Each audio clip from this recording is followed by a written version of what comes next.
I sit down next to Maggie in the circle. What are we, in middle school? Whose stupid idea was it to play this game? Steve sits down on my other side. Mine. Oh, come on. It'll be fun. Milkshake girl. Fun? There is no one in the circle I'd want to spend 7 minutes with anywhere, let alone in a closet. Ethan suddenly sits down across from me. He catches me staring, so I quickly look away. I lean over and whisper in Maggie's ear, "I'm going to kill you." Why? She looks over at Ethan.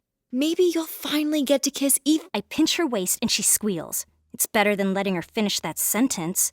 Haven't you been listening? Ethan definitely thinks I'm a total loser, a crazy person. First the milkshake, then the word vomit, then of course I broke one of his trophies and threw his dirty underwear at his face. You did what? I give her a look. You don't know the half of it. Just know that Ethan and I are never going to happen. Ever. But thankfully, she isn't able to finish her sentence because Steve gets everyone's attention with a whistle. All right, listen up. Here are the rules. He takes out a bottle and places it in the center of the circle. You spin the bottle, and whoever it lands on has to spend 7 minutes in the closet with you.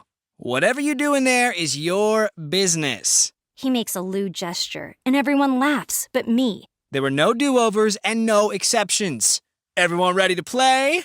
The crowd cheers, and I shrink into myself, wishing I could disappear. Maggie leans around me and grabs Steve's pant leg. They give each other a look, then look at me. you first, Penny. Spin that bottle. All eyes turn to me, and the crowd starts clapping. I roll my eyes. How the heck did I find myself in this mess? I reach over and spin the bottle. I'm klutzy on a good day, but today has been nothing but bad. So I'm not surprised when the bottle goes flying. Ethan ducks out of the way just in time, and it sails behind him. Maggie and Steve both groan behind me. Crap! I'm so sorry. Ethan grins and turns back to grab the bottle. He places it back in the center, then mouths to me a word I can make out clearly. Oops. Little less risk next time, Milkshake girl. Try again. It's the last thing I want to do, especially because I'm melting with mortification. But I spin it again, and this time it circles nicely. I'm thankful. Until it stops on Hansy Henry, the first baseman. Oh, heck no! He looks at me and smirks. I think there's dried cheese in his mustache. My stomach starts to feel uneasy. Steve and Maggie are whispering furiously behind me, but I can't make out what they're saying. I'm way too focused on how the heck I'm gonna get out of this situation. But I'm saved by Steve. Henry, you have a girlfriend. Henry gives him a seriously, bro look, but Steve doesn't budge. Henry shrugs and leaves the circle. Penny, your turn to spin again. Maggie gives me a comforting smile. Third time's a charm. I glare back, then reach for the bottle. Hopefully I can get it to land on Maggie. I'll need more than 7 minutes to chew her out, but it'll have to do. With that thought in mind, I spin the bottle lightly. I watch it with bated breath, hoping that one good thing will happen to me today. But luck isn't on my side, because when it stops, it lands on someone worse than Henry. Ethan. Ethan looks at me, his face blank. I open my mouth, wanting to apologize, but the words won't come out.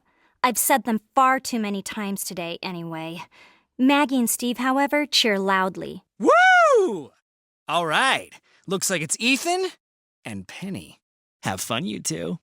My legs feel heavy, as if I'm glued to the ground. Ethan must feel that way too, because he doesn't move either. But then he takes a deep breath, stands up, and heads toward the closet. I feel a hand on my shoulder, then a hiss in my ear. Go! You've been waiting for this moment forever. Go get him, girl. Somehow, I stand and start walking toward where Ethan is now waiting. I swear I hear Maggie and Steve high-five behind me.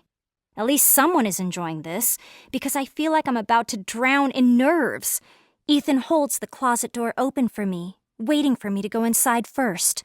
I walk by him without looking up, wondering how awkward 7 minutes of silence will be, because I plan to keep my mouth shut. No word vomiting this time. Plus, I've learned by now that Ethan is a man of few words. He's basically my total opposite in every way. Why I ever thought it would work between us is beyond me. Ethan follows me in, then closes the door. It's dark and awkward, just like I thought. I reach around for a light and end up poking him in the eye. Ouch! I finally find the cord to turn the light on and tug. Light floods the closet. And when I see Ethan rubbing his eye, my plan to stay silent goes out the window. I would say sorry again, but it's pointless. It's probably only a matter of time until I somehow cripple you. It's okay, really. I groan and rub a hand down my face. I'm usually not this accident-prone. I mean, I am, but today has just been next level. Penny. I hold up a hand. You don't have to say it. I know you think I'm a total loser, that I ruin everything I touch. And let's face it, you have every right to think that. That's not it at all. I've been wanting to... Please don't be nice about this. I don't deserve it. Not after everything I've done.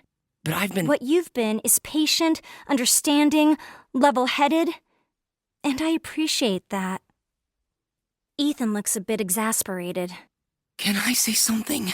Sure, but don't hold back. Say what you need to say. I can take it. He nods, then takes a deep breath. I realize his cheeks are pink again. Is he nervous too? In fact, now that I think about it, he does seem a little fidgety. Suddenly, I'm interested to hear what he has to say. I look at him, and my heart pools into a puddle at his feet. You're so freaking hot. The words slip out, and his eyes widen a bit. But then he smiles, his cheeks turning from pink to red. I watch it all happen in fascination. Despite everything that's happened, I also realize I've gotten a lot of his smiles today. Even a few laughs.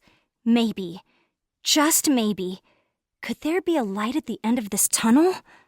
Penny, I've been wanting to tell you this for a while. His voice is soft and gentle, so much so that it almost puts me in a dreamlike state.